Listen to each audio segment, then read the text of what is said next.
Gracias, Señor. Gracias por esta oportunidad que nos das de alabarte, de ensalzar tu santo nombre. Te agradecemos, Padre, te bendecimos, porque gracias a ti tú has permitido este tiempo para que nos sigamos reuniendo, Señor, aunque sea de esta manera, para gozarnos en tu nombre y conocerte un poco más. Bendito eres, Dios, en el nombre del Señor Cristo Jesús, poderoso Dios. Amén.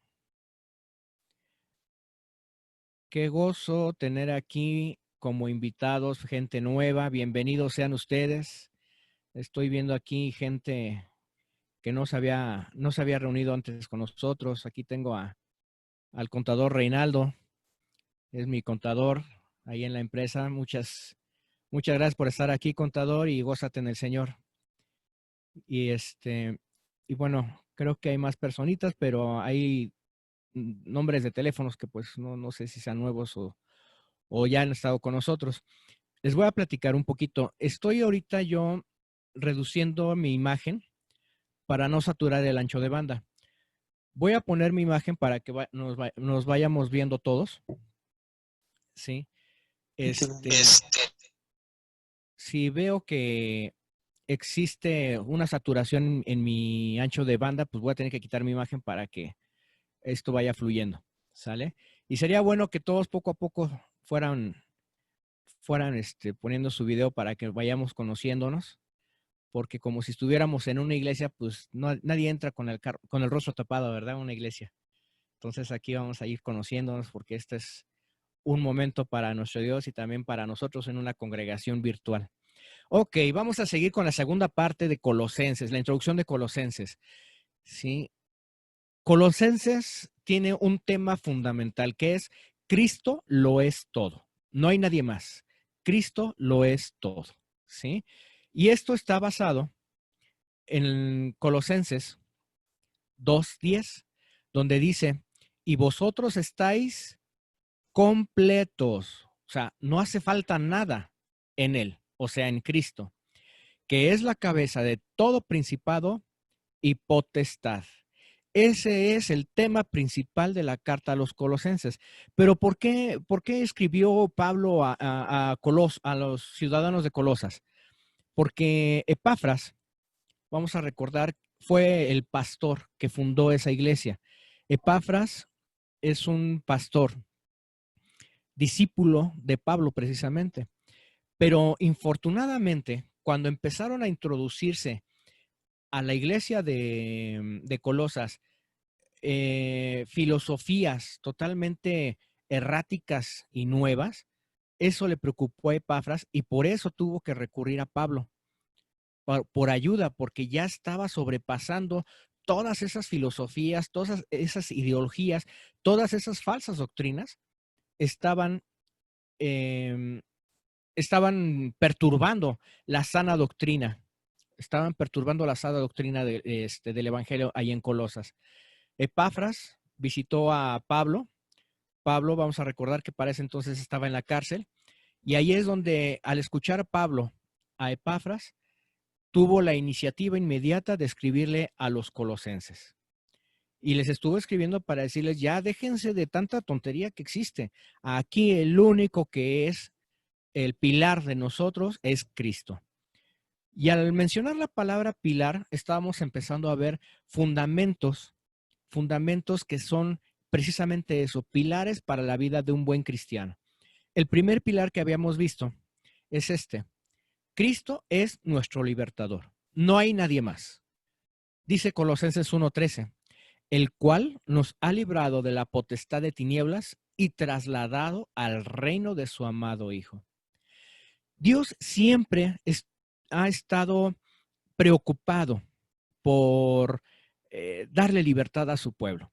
Vamos a recordar, por ejemplo, habíamos visto que el pueblo de Israel era un pueblo, sí, era un pueblo desconocido, totalmente un pueblo que no sabía, ninguna nación sabía quién era ahí. Sabían que eran esclavos, sí, pero no sabían ni cómo se llamaban, ni quién eran, ni por qué. Eran esclavos de Egipto. Sin embargo, cuando Dios decide liberar a su pueblo, este pueblo se hace famoso. ¿Por qué? porque Dios los destruyó a ese ejército mediante el Mar Rojo. Y recordemos que todos los pueblos aledaños tenían miedo de este pueblo tan afamado. Otro pilar que vimos en Colosenses, ¿sí? Es el segundo. Cristo es nuestro redentor. No hay redentor alguno más que Cristo. Colosenses 1:14 dice, a quien tenemos redención por su sangre, el perdón de pecados. Es decir, no tenemos a nadie más que nos perdone nuestros pecados más que Cristo. Cristo es el único que puede ser el redentor, ¿sí? Infortunadamente, se han infiltrado en las doctrinas actuales que puede haber más redentores, que puede haber más redentores. Les comentaba yo a las hermanas líderes que en la semana pasada estuve viendo un video. Hermanas, no sé si decirles esto con tristeza o con coraje, permítanme la expresión, pero existe por ahí un mexicano allá por Coahuila, que ahora resulta que él es el nuevo Cristo y así se presenta, como el nuevo ungido de Dios, es el Cristo de hoy en día y que él es el redentor de todos nosotros. Si eso fuera así, entonces Pablo estaría mintiendo, ¿sí? ¿Por qué? Porque aquí dice que no tenemos redención más que con él, por su sangre. Para que alguien sea nuestro redentor, tiene que haber muerto y resucitado. Ok, tenemos más todavía pilares en las que en el pueblo de Colosas se estuvo infiltrando información falsa. Cristo es la imagen del Dios invisible y el primogénito de toda creación, ¿sí? Según Colosenses 1:15. Habíamos comentado que aquí la palabra imagen viene del griego eikon. Eikon, que significa imagen exacta en el griego. Entonces quiere decir que Cristo es la imagen exacta de Dios, ¿sí? Y sobre todo, aquí, primogénito de toda creación. Vamos a recordar que existe por ahí una secta, los Testigos de Jehová, que dicen que Cristo es el primogénito, es decir, es el primer ser creado de la creación. Esa es una blasfemia, eso es algo totalmente errado. Al decir que Él es el primogénito de la creación, quiere decir que es la primicia, ¿sí? Habíamos comentado que aquí primogénito en el griego era protococos. Protococos es lo máximo en autoridad. Un ejemplo que habíamos comentado es que nuestro protococos aquí en México es el señor presidente. Él es el protococos, es el primogénito de autoridad, por decirlo así. El protococos de nuestra iglesia Divino Redentor aquí en Nicolás Romero, pues es el pastor Rodolfo, ¿sí? Es la máxima autoridad dentro de esta iglesia. Y así podemos decir varios protococos según el ámbito donde nosotros desenvolvamos. Pero si nosotros queremos hablar acerca del primogénito de una descendencia, entonces ya no es protococos, ahora es protocoleos, ¿sí? Que es ahora sí el primogénito de una descendencia. Sin embargo, ahí Pablo, no estaba hablando de un protocoleos, estaba hablando de un protococos por encima de toda la creación.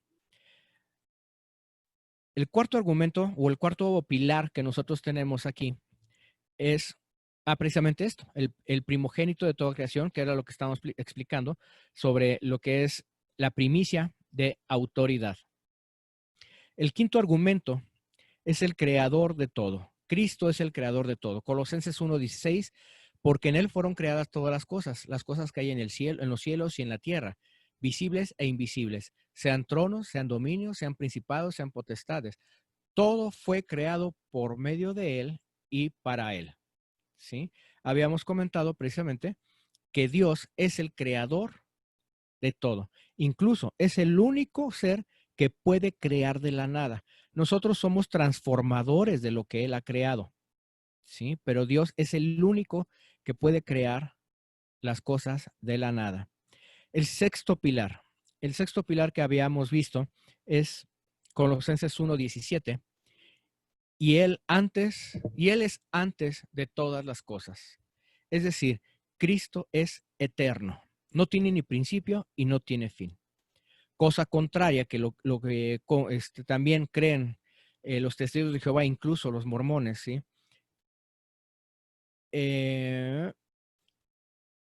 cosa contraria, que creen que Cristo no es eterno, sí tuvo un principio, ¿sí? Cosa que no es cierto. O sea, Cristo es el alfa y el omega, el principio y el fin. Al decir alfa y omega es porque en el abecedario griego, que en su momento era el abecedario más completo que existía en ese momento, alfa es la primera letra del abecedario y omega es el final, ¿sí? Pero como son cíclicas, ese abecedario, por eso es que se denomina que no existe un principio y no tiene un fin. Por eso se le llama a Cristo como el alfa y el omega. Ok, y hasta ahí habíamos visto el sábado pasado. Ahora, vamos a ver otros 5 argumentos más, no, 6 argumentos más, que son, créanme, son muy, muy, muy interesantes. El siguiente argumento, ¿cuál es este? El séptimo, Colosenses también 1:17 dice, y todas las cosas en él subsisten. ¿Qué quiere decir? Que Cristo es omnipotente y sustentador. Al decir que Cristo es omnipotente, es porque todo, o sea, y entiéndase la connotación, lo que es todo, todo lo puede. No hay nada imposible, no hay nada imposible para él. ¿Sí? Desafortunadamente, este principio es muy fácil de olvidar porque nuestra mente es tan finita que nos enfocamos a lo que no se puede. Le damos más honra y tributo a lo que para nosotros está de moda porque nos deslumbra su poder. Miren, cada 6 años, ¿qué es lo que sucede aquí en México? Aquí en México tenemos procesos gubernamentales de electorado. Hermanos, créanme que es triste ver cómo personas creyentes en Dios se pelean y tienen fuertes contiendas por saber quién va a ganar. Y todos están con que ahora sí nos va a ir mejor con el PRI, ahora sí nos va a ir mejor con X, o nos va a ir mejor con los amarillos, o los azules, o los que sean. Cuando realmente nos olvidamos de que el poder lo tiene Cristo. Si bien es cierto que en una porción también Pablo nos dice que Dios pone las autoridades, pero las autoridades son tan finitas como nosotros, ¿sí? Pero es de veras, hermanos, que es increíble cómo hay personas creyentes que se dicen ser creyentes, donde presumen tener a Cristo como su omnipotente y existen peleas entre ellos. Existe otro también, por ejemplo, ahora, y lo voy a mencionar así someramente para no entrar en detalles. Actualmente tenemos una contingencia muy lamentable en nuestros momentos. Que existe esta pandemia, sí, sí existe. Que existen muchas cosas terroríficas, sí, sí existen. Pero ahora resulta que desafortunadamente este escenario lo hemos convertido ya en una doctrina, e incluso en nuestras iglesias hasta se ha hecho corrientes, ¿sí?, doctrinales, y ya tiene a sus fanáticos, ¿sí? Entonces también tenemos que tener cuidado en este tipo de actitudes. ¿Por qué? Porque donde le estemos dando más prioridad a esto que a Cristo, entonces, ¿qué estamos haciendo? Y con esto y con muchas cosas, ¿qué estamos haciendo? Le estamos dando más crédito a otras cosas que a la potencia o al poderío de nuestro Dios. La Biblia dice que Dios es nuestro león de Judá, que Cristo es nuestro león de Judá. Él es el poderoso que cuida a su pueblo. Si nosotros, si no creemos esto y le damos más poder a un gobernante, le damos más poder a otras cosas, pues valiente Dios el que tenemos. ¿Sí? Entonces no le estamos dando ese poderío que todos estamos proclamando y estamos gritando a grandes voces que Cristo, que Dios es omnipotente. Incluso por ahí existe una alabanza, no sé si la recuerdan, Dios Todopoderoso. La única razón de nuestra adoración eres tú, Jesús. Así empieza la alabanza. Entonces, con esto, ¿qué concluimos? Concluimos que Dios no necesita ayuda. Y si es poderoso y si Él permite muchas de las cosas que, por ejemplo, a nosotros nos pueden estar atormentando, es porque Él tiene el control y Él sabe el por qué lo permite. Siguiente argumento, hermanos. El octavo. Cristo es la cabeza. Ay, perdón. Aquí me equivoqué. Bueno, Cristo es la cabeza de la iglesia. Colosenses 1:18 dice, y Él es la cabeza del cuerpo, que es la iglesia. Pablo hace esta analogía como a la cabeza, porque es el centro de toda acción donde radica la vida de un cuerpo humano, podría decirse, ¿sí? En aquel entonces, las ejecuciones de decapitación se hacían a las personas que tenían ciertos privilegios en ese gremio, a los reyes o a los altos mandos. Cuando tenían que ser ejecutados, se les cortaba la cabeza. ¿Por qué? Porque una vez cortando la cabeza, el cuerpo queda sin vida. Es una muerte instantánea prácticamente, ¿sí? Entonces, al decir que Cristo es la cabeza de la iglesia es porque en Cristo radica todo poder, toda autoridad. Miren, vamos a poner un ejemplo. En nuestros días, todos tenemos requerimientos, ¿sí? Y todos necesitamos de un servicio. En una jerarquía tradicional aparece esto. Por ejemplo, en una empresa o en un gobierno, la cabeza está arriba, después tiene a sus súbditos y después tiene a sus servidores, que son los pies, ¿sí? Esto nos han enseñado en una jerarquía tradicional. Por ejemplo, nosotros aquí en la empresa, en el laboratorio, existe una dirección general, después existe un cuerpo que son las direcciones y las gerencias, y por último existen las personas ejecutoras de todas las acciones que derivan estas personas. Bien, en la cabeza existen requerimientos y al procesarse, las últimas personas se encargan de ejecutar los servicios. Ahora, según la Biblia, ¿cuál debería ser el orden jerárquico? La jerarquía bíblica, los que van arriba son los pies, los que van abajo son el cuerpo y por último la cabeza. Es decir, que la cabeza es la que debiera servir tanto al cuerpo como a los pies. Es totalmente invertido.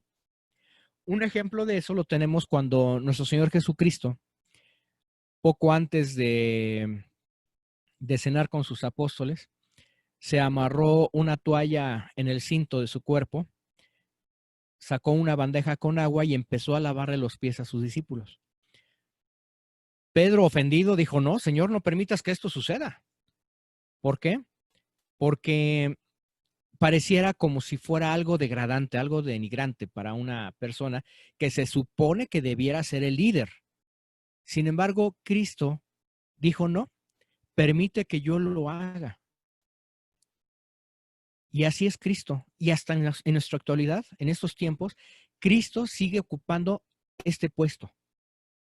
¿Por qué? Porque tan preocupado está en que nosotros alcancemos el verdadero entendimiento de servicio, que en todo momento está preocupado por saber qué nos hace falta y nos está sustentando a cada momento, ¿sí?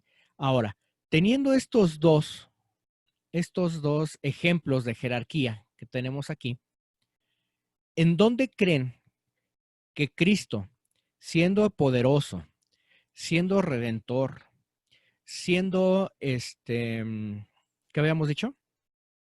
El todopoderoso. ¿En dónde creen que qué lugar ocupa Cristo bajo estos rangos jerárquicos? Pues miren, en la siguiente lámina, Cristo cubre las dos jerarquías. Tanto Cristo es la cabeza de la iglesia. Cristo es quien nos dice qué debemos hacer, qué no debemos hacer y cómo nos debemos de comportar, como Cristo también ocupa la cabeza por debajo de los pies, porque está preocupado por servirnos, por sustentarnos, por ver qué nos hace falta, ¿sí? Eso es lo que en este momento, ahorita, Cristo hace esa aclaración. Por eso es de que la palabra de Dios, al mostrarnos que Cristo ocupa estas dos jerarquías, nos damos cuenta que en la Biblia aparece que Cristo es La Biblia es cristocéntrica. La Biblia no es ni pablocéntrica, la Biblia no es ni pedrocéntrica, ni maricéntrica, ni mucho menos, como lo que habíamos comentado hace rato, charlatancéntrica, ¿no? Por darle un nombre chusco a esto, ¿sí? Cristo es totalmente todo. Tanto ocupa una cabeza jerárquica tradicional como ocupa una cabeza jerárquica bíblica. En todo momento está Cristo con nosotros. Vamos a ver el siguiente argumento, el siguiente pilar. Y este pilar, créanme, es muy bonito. ¿Por qué? Porque Cristo es el principio. A ver, ¿qué es eso? Colosenses 1:18 dice, el que es el principio, el primogénito de muertos. Vamos a analizar primeramente lo que es el principio. No está hablando, no está hablando de un principio de comienzo. Está hablando de un principio de vida. Nosotros tenemos y nos regimos bajo principios y valores. ¿Sí? Todos conocemos lo que son valores y principios, pero a veces como que se nos olvida. Pero miren, no hay problema, vamos a recordarlo. Por ejemplo, ¿qué es un valor? Esta enseñanza ya la habíamos platicado en alguna otra ocasión, sin embargo, creo muy prudente mostrarla nuevamente. El valor es el más alto grado de significación positiva que tiene el hombre en su vida y lo aplica de forma estable en cualquier momento. Es el más alto grado de significación positiva. ¿Ok? No tenemos problema con eso. Y lo aplica de forma estable. O sea, en las buenas, en las malas, en lo turbio y en lo donde sea, tiene que ser estable. Por ejemplo, ustedes saben que los valores nos los han enseñado y esos valores, por mencionar algunos ejemplos, es la honestidad, el respeto, responsabilidad, integridad, tolerancia, amistad, etc. Una persona honesta, ¿en qué momento tiene que ser honesto? ¿Solamente en su trabajo? ¿O tiene que ser honesto solamente con la familia para que pueda dar una buena imagen? ¿O tiene que ser honesto en la iglesia porque se siente que está ahí en la casa de Dios? ¿No? La honestidad tiene que ser en todo lugar. El respeto. Tiene que respetar en todo momento. Tiene que ser responsable en todo momento. Entonces, el valor es eso precisamente. Es la característica que le da un realce al comportamiento humano y tiene que ser estable en todo momento. Ahora, esos valores nos los inculcan. No los tenemos heredados, nos los tienen que enseñar. Ahora, existen ahora los principios, reglas o normas consideradas como pilares que orientan las acciones de un ser humano. Reglas o normas. Estas reglas o normas no nos las enseñan. Nuestro Dios ya nos las injertó en nuestro ser. Ya nacemos con esos principios. ¿Cuáles son esos principios? Miren, por ejemplo, el principio de vida, el principio de amor. ¿Ustedes conocen a una persona que diga, a mí no me gusta que me amen? Tal vez por razones de adversas que ha tenido en su vida, pudiera decir, no me gusta que me amen. Pero de niño, todos los niños, sin que se lo digan, andan en busca de amor. La libertad. ¿A quién le gusta que lo tengan encarcelado o lo tengan encerrado? No vamos lejos, ¿no? Ahora con esta situación de la pandemia me he encontrado personas que ya están hartas, ya quieren salir a la calle porque no se sienten libres. Entonces es algo que tenemos nosotros por dentro. Nadie nos inculcó la libertad. Ya es nato. La paz. ¿A quién le gusta la guerra? ¿A quién le gusta estar adentro de una guerra? La justicia. Todo eso son principios universales. Dios ya nos diseñó con esas características.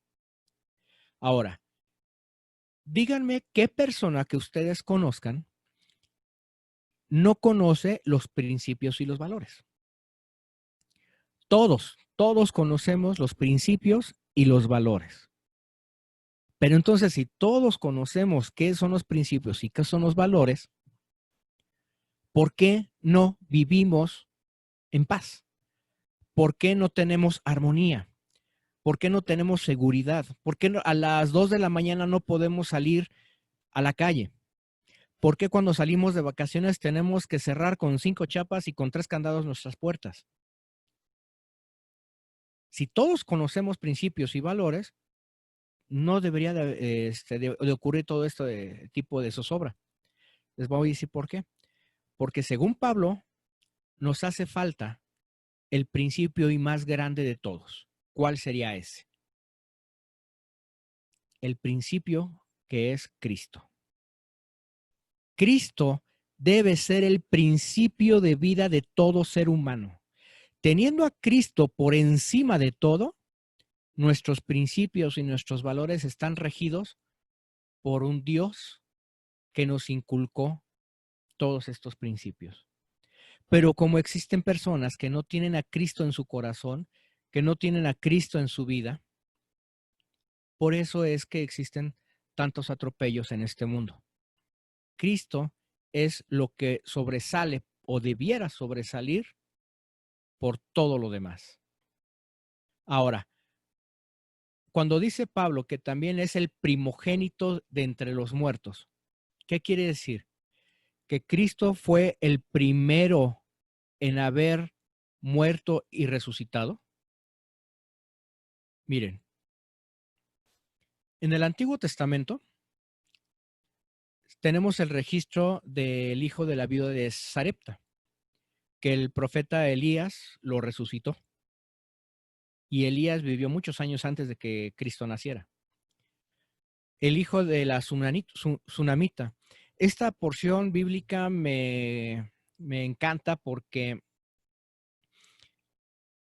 el profeta Eliseo se acostó por encima del cuerpo del niño muerto, prácticamente tocando rostro contra rostro, y mediante oración y súplica, el niño cobró vida.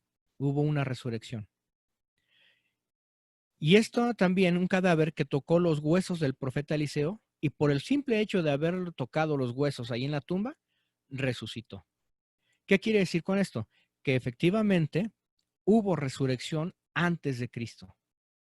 Incluso, si hacemos un poquito también de historia en los evangelios, Jesucristo mismo hizo resurrecciones. Resucitó a la hija de Jairo, resucitó a su amigo Lázaro y también resucitó al hijo de la viuda de Naín. Entonces, ¿a qué se refiere con que Cristo es primogénito de entre los muertos? Es muy sencillo, hermanos. Es muy sencillo.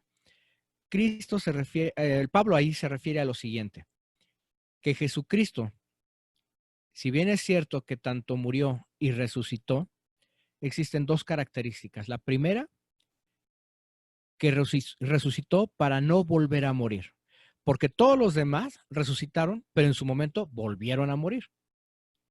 Pero Cristo no.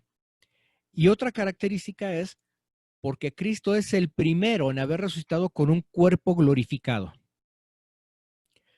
Entonces, si Cristo es incluso hasta en eso primicia de primogénitos, por eso Pablo lo recalca, ¿sí? Ahora, ¿por qué hace esta aseveración Pablo? Porque al igual que hoy, existen corrientes falsas que anuncian que Cristo no pudo haber resucitado por ser humano. Él desde el primer momento debió haber sido un espíritu y se presentaba como, por darle un nombre moderno, como si se hubiera presentado con la gente como si fuera un holograma. ¿Sí? Y lo peor de todo es que muchas personas creen ese tipo de aseveraciones, cuando sabemos nosotros que Cristo fue 100% Dios y 100% humano. Bien, el siguiente pilar es el 10º argumento. Cristo es el único reconciliador. Colosenses 1:20. Y por medio de él reconciliar consigo todas las cosas, así las que están en la tierra como las que están en los cielos, haciendo la paz mediante la sangre de Jesús. ¿Qué es un reconciliador? Miren, les voy a poner un ejemplo. La mayoría de los que estamos acá, por lo que veo, déjenme ver aquí, echen un vistazo a todos los presentes. somos, somos casados, ¿sí? Díganme, ¿qué pareja nunca ha tenido un problema entre matrimonio? Todos hemos tenido un problema. ¿Por qué?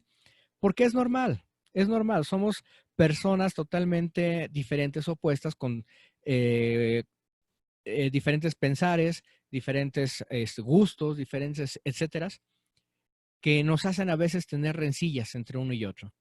Miren, a nosotros nos ha pasado, por ejemplo, a mi esposa y a mí, sobre todo cuando, voy a poner un ejemplo muy tácito. En una ocasión, mi esposa y yo tuvimos alguna discusión y estábamos los dos muy acalorados en la discusión. Al grado de que no nos hablábamos, ¿no? Ella por allá, yo por acá, y no nos dirigíamos la palabra. Pero de repente llega Aaroncito, estaba muy niño, y estábamos en la mesa y de repente hizo una ocurrencia, sacó una puntada a mi hijo, que nos arrebató una sonrisa y una carcajada a los dos. Y al ver a la escena, nos quedamos viendo Norma y yo así como que, o sea, ¿por qué estamos peleados? Entonces ahí nuestro hijo sirvió de reconciliador. O sea, él sin saberlo, con esa pequeña puntada, ese pequeño disparate que dijo en su momento, tal vez, no recuerdo bien la escena, pero a la Norma y a mí nos botó la carcajada y eso hizo que nos reconciliáramos. Bueno, es un ejemplo más o menos para que veamos lo que hace Cristo por nosotros. Él es el reconciliador con Dios. ¿Por qué necesitamos un reconciliador? Tan simple y sencillamente por lo que dice Romanos 3:23. Por cuanto todos pecaron y están destituidos de la gloria de Dios. ¿Quiénes? Aquí dice que todos. Todos están, perdón, se me fue. Todos están destituidos de la gloria de Dios, siendo justificados gratuitamente por su gracia, mediante la redención que es en Cristo Jesús. Cristo es nuestro justificador. Cristo es nuestro reconciliador. Por medio de él podemos tener gloria ante nuestro Dios. Sin Cristo no pudiéramos haber tenido eso. Pero ahora, ya entendimos eso, aceptamos a nuestro Dios como nuestro justificador, ¿sí? Y rendimos nuestra vida a Cristo. ¿Eso ya es garantía para no pecar? No. Infortunadamente, mientras tengamos este cuerpo, mientras nosotros tengamos esta vida, vamos a seguir cayendo en pecado. ¿Por qué? Porque esa es nuestra naturaleza aquí en esta tierra, ¿sí? Sin embargo, por eso nos estamos preparando mediante esta justificación con Cristo para ser santos ante la presencia de Dios. Pero si por allí llegamos a pecar, ¿qué va a pasar? Como Cristo es nuestro reconciliador, Juan lo dice, hijitos míos, estas cosas os escribo para que no pequéis. Y si alguno hubiere pecado, abogado, o entiéndase, reconciliador, tenemos para con el Padre. Y este se llama Jesucristo, alias el justo. Tenemos un abogado, tenemos un reconciliador. Aquí Juan reafirma la palabra que escribió Pablo a los colosenses. En conclusión, no hay otro reconciliador, solo Cristo Jesús. Tenemos que caer a sus pies. Tenemos que confesar nuestro pecado, tenemos que confesarle nuestros errores y Él se va a encargar de reconciliarnos con el Padre. Qué bendición es esta. El 11º argumento. Este también es algo muy poderoso, algo muy bonito. Cristo es el único tesoro y sabiduría de Dios. Colosenses 2:3. En quienes están escondidos todos los tesoros de la sabiduría y del conocimiento. Miren, aquí el ser humano siempre se ha mostrado inquieto en buscar respuestas para lo desconocido. Y eso ha provocado que el mismo hombre invente una serie de fantasías y filosofías que agreden el conocimiento exacto de Dios. Siempre anda buscando los porqués de las cosas.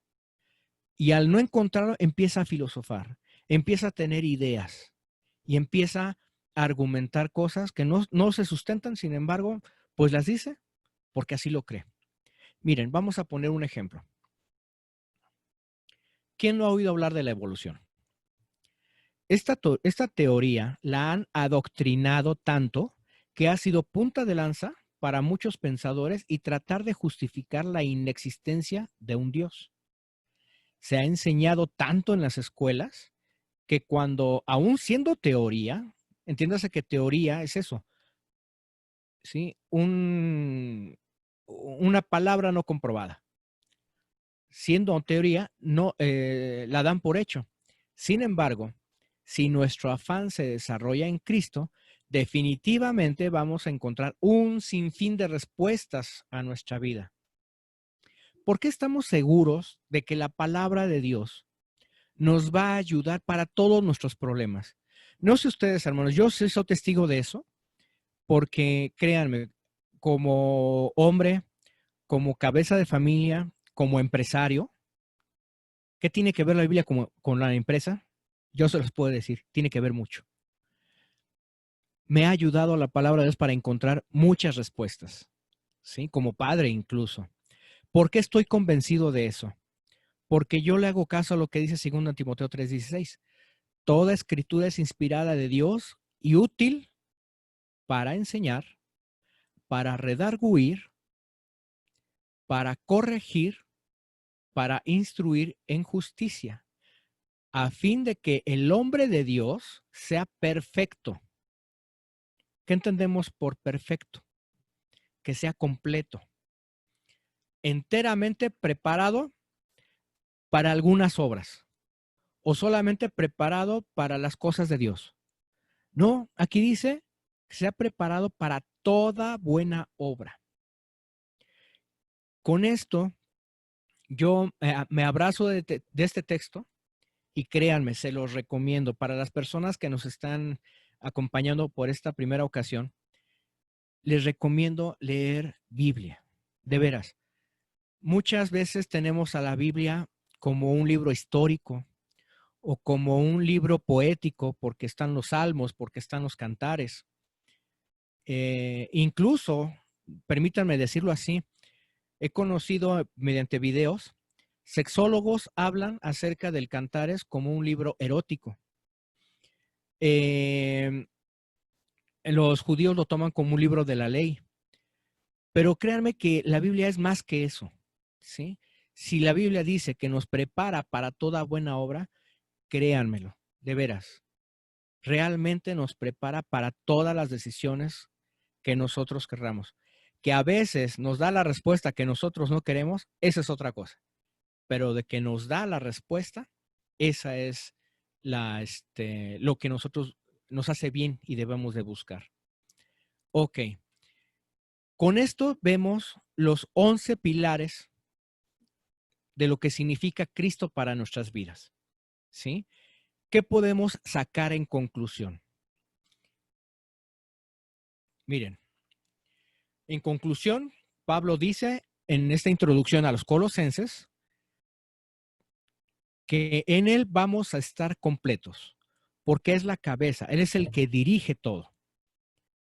El primer pilar, Cristo es nuestro libertador. Recordemos que Dios se preocupa por vernos libres. Y esa libertad incluye también la esclavitud de vivir en pecado. ¿Qué es vivir en esclavitud de pecado? Miren, por ejemplo, la persona alcohólica. La palabra de Dios dice que no debemos embriagarnos, que no debemos caer ante las manos del alcohol. ¿Por qué? Porque si caemos en manos del alcohol, ¿qué va a pasar? Las personas que han tenido el infortunio de vivir con un alcohólico, díganme qué va a pasar. ¿Sí? Pierden trabajo, pueden perder la familia, pueden perder todo. Incluso, en casos muy extremos, pueden llegar a caer hasta en indigencia. Yo tuve el infortunio también de tener un familiar que pues el alcohol, siendo él profesionista, lo acabó hasta llegar a la muerte. ¿Sí? Pero Dios nos muestra que podemos en Cristo tener libertad. Y estoy hablando del alcohol por mencionar un ejemplo, puede ser muchas cosas. En Cristo también podemos encontrar que Él es el único redentor, es el único perdonador de pecados, no hay más. Nadie más puede perdonar pecados más que Él. ¿Por qué? Porque Él es el único que dio su vida por nosotros. Cristo es la imagen de Dios. Si nosotros conocemos a Cristo, estamos conociendo también al Padre. ¿Por qué? Porque la palabra imagen en griego es eikon, que quiere decir que si nosotros conocemos a Cristo, es la imagen perfecta, es igualito al Padre. El siguiente argumento que vimos, que Cristo es primogénito, es el protococos, es nuestra máxima autoridad. Tenemos que regirnos por lo que dice Cristo. Sí, tenemos gobernantes, tenemos a nuestros papás incluso, ¿no? Que son autoridad ante nosotros. Pero ya una vez como adultos, nosotros tenemos que regirnos por lo que es Cristo. ¿Por qué? Porque Él es nuestra máxima autoridad. Tenemos que reconocer que Cristo es el creador de todo. Nada de lo que nosotros conocemos hubiera sido si no es por la voluntad de Él. Cristo es eterno, no tiene ni principio ni fin. Juan 1:1 dice que por Él y para Él fueron hechas las cosas. Entonces, con eso declaramos que Cristo es un Dios totalmente eterno, es el alfa y el omega. Cristo es todopoderoso y sustentador. Habíamos comentado que a veces nuestra mente finita nos hace creer que Dios no puede. A veces nos hace creer que a veces necesitamos ayudarle a Dios. ¿Sí? Pero si Dios es poderoso y así estamos convencidos y lo creemos, debemos entender que Él todo lo puede. Incluso también es nuestro sustentador. ¿Qué quiere decir? En alguna ocasión, los apóstoles, los discípulos se le reunieron y le dijeron a Cristo, ¿sí? Que estaban preocupados porque pues había tanta gente por ahí a su alrededor que no habían comido. Y Él les dijo, espérense, Salomón ni en sus mejores momentos de apogeo, que se presume que ha sido el hombre más rico en la historia, ¿sí? No vestía los mismos colores que como visten las aves del cielo. ¿Sí? Entonces, si Dios, siendo las aves, la sustenta, con mayor razón nosotros, siendo hijos de Dios, por supuesto que nos va a sustentar. Pero tenemos que creerlo, porque si no lo creemos y queremos ayudarle a Dios, bueno, pues entonces Él también es respetuoso y va a dejar que nosotros hagamos lo propio. El siguiente pilar, Cristo es cabeza de la iglesia. Desafortunadamente existen en muchas corrientes eclesiásticas jerarquías. Y existen jerarquías en la que se distorsiona totalmente el título, el puesto. Por mencionar un ejemplo, ¿sí? En nuestra corriente carismática pentecostal existen personas que se autodenominan apóstoles, pero la palabra apóstol significa enviado de Dios. Y sin embargo, desean que se les brinde y se les dé honor por el simple hecho de que se hacen llamar apóstoles. O los cantantes de la farándula cristiana, ¿no? Hasta exigen sus condiciones para que puedan, para que puedan ellos ingresar a la iglesia y poder cantar y hacer su show, vamos a llamarlo así. Sin embargo, aquí Cristo no, Cristo puso el ejemplo al lavar pies de sus apóstoles, de sus discípulos. ¿Sí? Entonces, tanto Cristo puede ser cabeza jerárquicamente como también puede estar sirviendo a los demás. El siguiente pilar.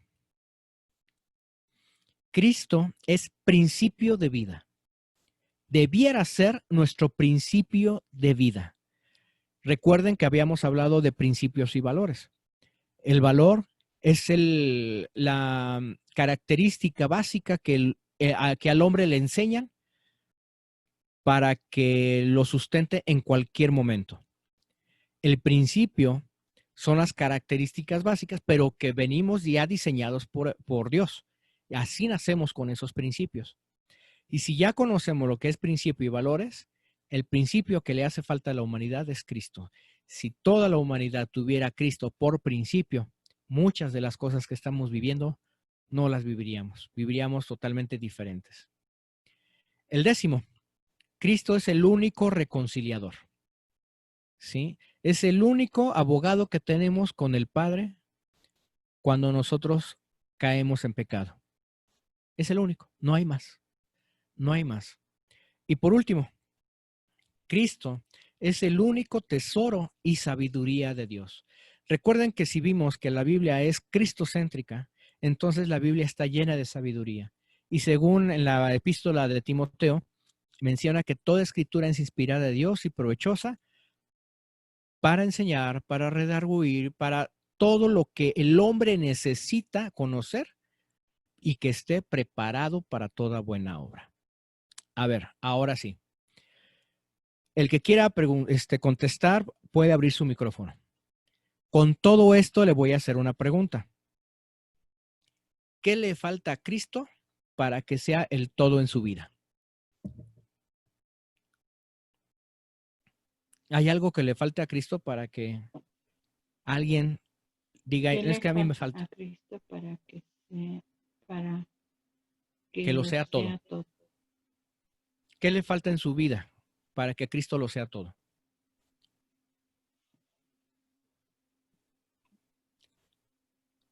Oigo silencio, entonces quiere decir que no nos falta nada. O sea, ya vimos algunos de los pilares con los que nosotros nos dejamos regir. ¿Sí? Y esto es lo bonito de Colosenses. Colosenses en toda su epístola menciona que Cristo lo es todo. A eso se refiere la suficiencia, que Cristo es suficiente para todos nosotros. Esta es la introducción, nada más, de la epístola a los Colosenses. De hoy en 8 vamos a empezar ya a hacer un estudio más exhaustivo de lo que se refiere a las falsas doctrinas que se querían introducir en la sana doctrina del Evangelio. Pero como habíamos comentado, si Colosenses fue escrito más o menos por el año 65, 70 después de Cristo, y sigue escrita en nuestros días, es porque todavía aplica. Y vamos a ver cómo sí aplica. ¿Sí? Con esto terminamos la pura introducción de lo que es Colosenses. Y repito, de hoy en 8 vamos a ver un estudio muy bonito que habla acerca del conocimiento de Dios.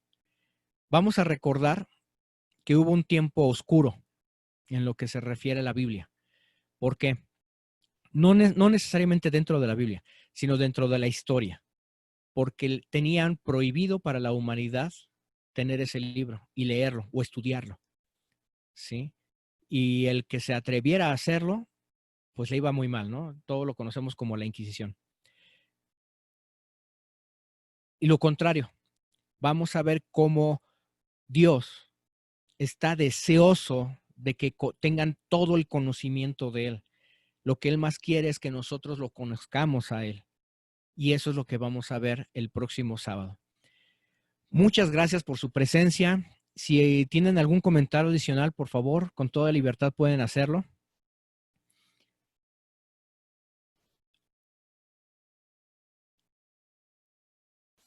Pueden abrir el micrófono y decir un comentario, el que gusten. Y darnos su experiencia sobre el estudio de hoy como Cristo, nuestra suficiencia. Podremos ir, darnos algunos versículos de la Biblia donde podemos informarnos. Sí, como no, lo que habíamos comentado. Por ejemplo, rápido los vamos a mencionar. Colosenses 2:10 menciona que nosotros estamos completos en Cristo porque es la cabeza de todo principado y toda potestad. Es decir, es la cabeza de toda la tierra, de toda la creación. Esto es en Colosenses 2:10. En Colosenses 1:13, Cristo es el que nos ha librado de la potestad de tinieblas. ¿Sí? Cuando la Biblia habla acerca de tinieblas, quiere decir que es la potestad que rige el enemigo, el diablo. Y Cristo nos ha librado de esas garras del diablo. ¿Sí? Y sobre todo, somos trasladados al reino de Él mismo, de Cristo Jesús. Otro texto, eso fue en Colosenses 1:13. Otro texto que habla acerca de eso es precisamente Colosenses 1:14, en quien tenemos redención por su sangre, el perdón de pecados. Cristo es el único redentor, no hay otro más. ¿Por qué? Porque ha sido el único que ha muerto por nosotros y derramó su sangre para perdón de nuestros pecados. ¿Sí? ¿Y por qué decimos que murió por nosotros? Lo que habíamos comentado. ¿Sí? Déjenme buscar, aquí tengo el texto. Porque todos hemos pecado. Nadie merece la reconciliación con Cristo. Digo, sí, con Dios. Sí, por mérito propio. Tuvo que haber un justificador, un redentor, y este se llama Cristo Jesús. Por eso es que murió por nosotros, para que hubiera esa gloria que tenemos prometida con nuestro Dios. Si no hubiera habido esa redención, como dice aquí, seguiríamos destituidos de la gloria de Dios, estaríamos condenados. Ok, otro texto que que habla acerca de lo que es Cristo como la imagen del Dios invisible. Colosenses 1:15 dice, es la imagen del Dios invisible, el primogénito de toda creación. Aquí al decir primogénito habíamos comentado que no se refiere a que Él fue el primer ser creado, sino que es el primero, la autoridad máxima de toda la creación. ¿Sí? La palabra primogénito en griego es protococos. Otro argumento, bueno, Cristo es el primer primogénito de toda creación.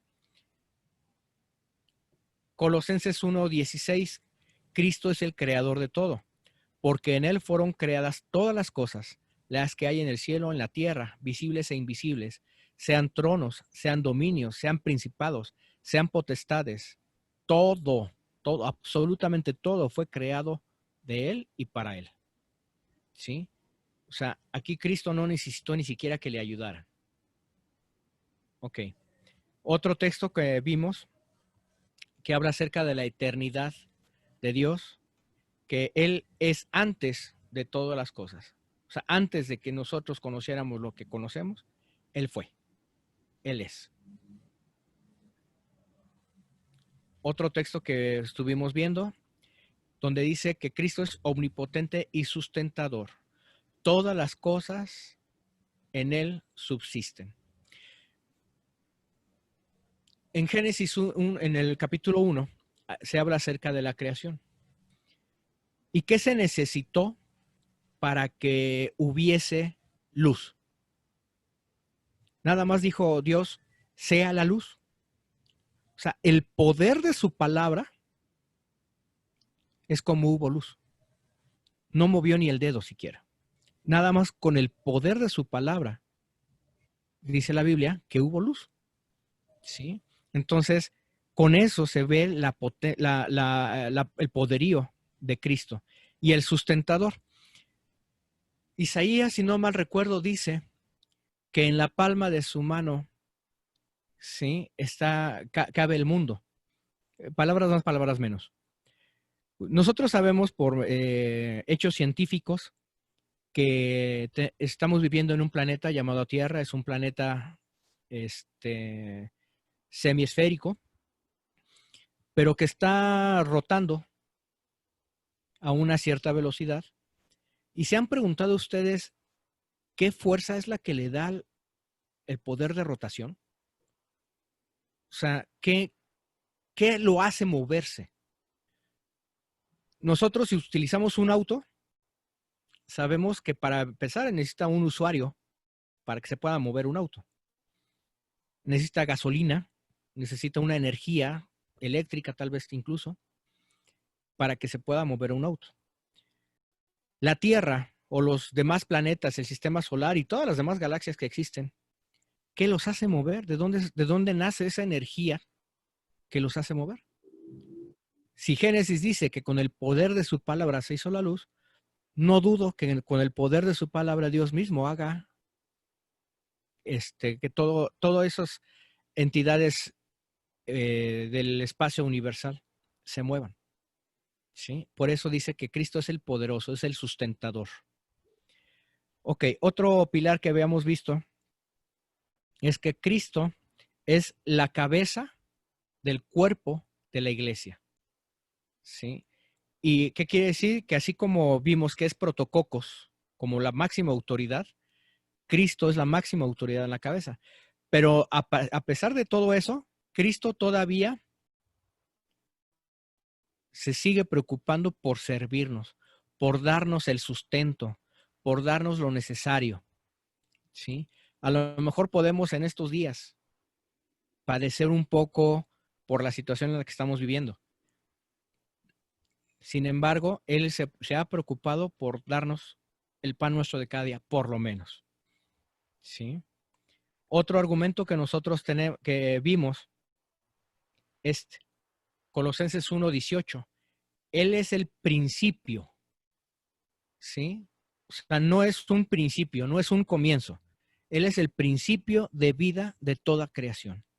Si nosotros argumentamos que vivimos en Cristo, debe ser el que nos rige para que nuestros principios y nuestros valores den el fruto que se necesitan para vivir acorde a lo que nosotros creemos o queremos. El penúltimo pilar, Colosenses 1:20. Y por medio de él reconciliar consigo todas las cosas, y así las que están en la tierra como las que están en los cielos, haciendo la paz mediante la sangre de su cruz. Es el reconciliador, es el abogado que tenemos contra Dios, con Dios por el pecado que nosotros llegamos a tener, ¿sí? Por muy fuerte que haya sido el pecado, porque a veces nosotros tendemos a darle grados a los pecados, ¿no? Que es un pecadito piadoso, le llamamos, o es un pecadito pequeño, es una mentirijilla. El pecado es pecado para Dios, sea chiquito, sea grandote.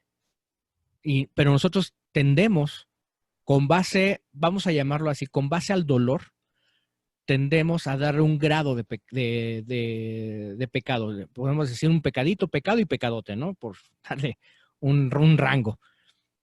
Pero no, para Dios, así haya sido una mentirijilla, es pecado. Y así haya sido un asesinato, que para nosotros pudiera ser algo muy fuerte, es pecado. O sea, no hay dimensión, ¿sí? Y efectivamente, nos dice Norma, y es muy, muy cierto, nosotros tendemos a minimizar el pecado con tal de justificarnos, ¿sí? Por ejemplo, a veces tendemos a decir, yo lo voy a hacer pues, porque todo el mundo lo hace. Si todo el mundo lo hace, pues no creo que Dios sea tan malo como para no perdonar a todos, porque pues es algo que ahorita está de moda, ¿no? Sí, no, el pecado es pecado, punto, no hay de otra, ¿sí? Y por eso necesitamos un abogado. Y esto es una esperanza que a todos nos ayuda. ¿Por qué? Porque díganme quién no ha pecado en este momento. Todos hemos caído en errores que nos destituyen ante la presencia de Dios. Por cuanto todos pecaron y están destituidos de la gloria de Dios, siendo justificados gratuitamente por su gracia, mediante la redención que en Cristo Jesús tenemos. Y por último, Cristo es el único tesoro y sabiduría de Dios, Colosenses 2:3, en quien están escondidos todos los tesoros de la sabiduría y el conocimiento.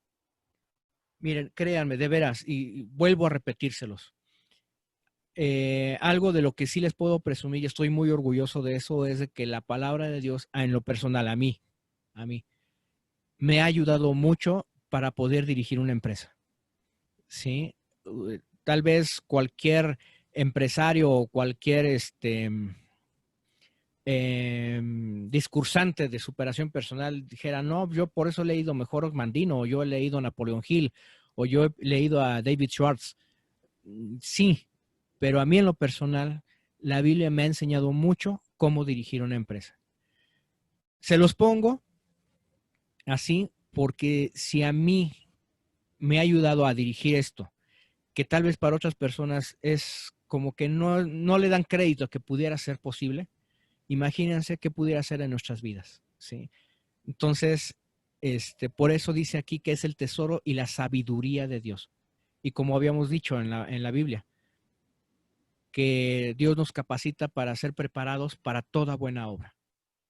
No nada más para las cosas de Dios, o no nada más para llevarnos bien con la familia, o no nada más para amarnos unos a los otros, o no nada más para reconciliarnos como amigos.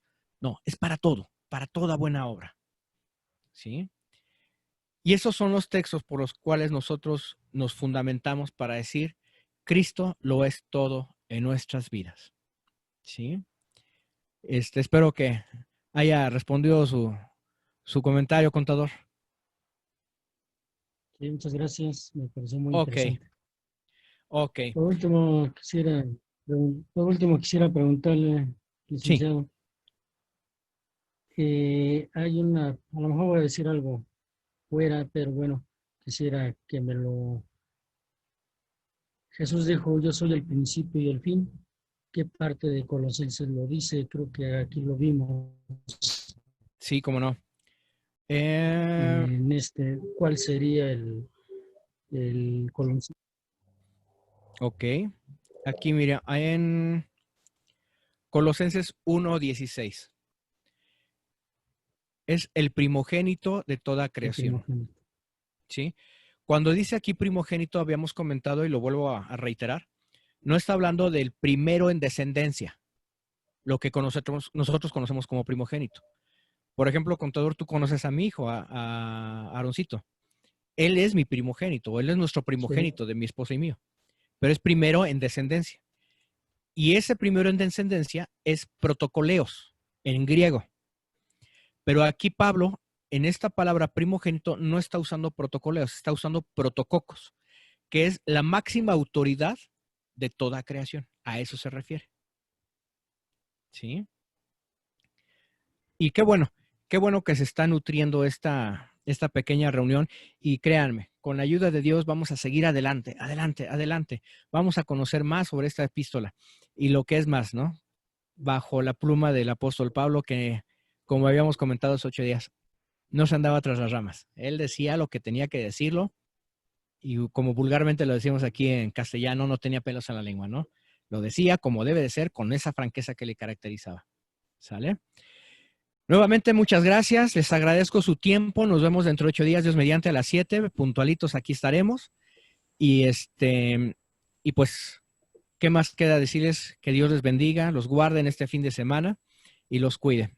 Reciban bendiciones por parte de todos los líderes que estamos detrás de toda esta enseñanza que Dios nos está dando para compartírselas. Dios les bendiga. Nos vemos. Hasta luego.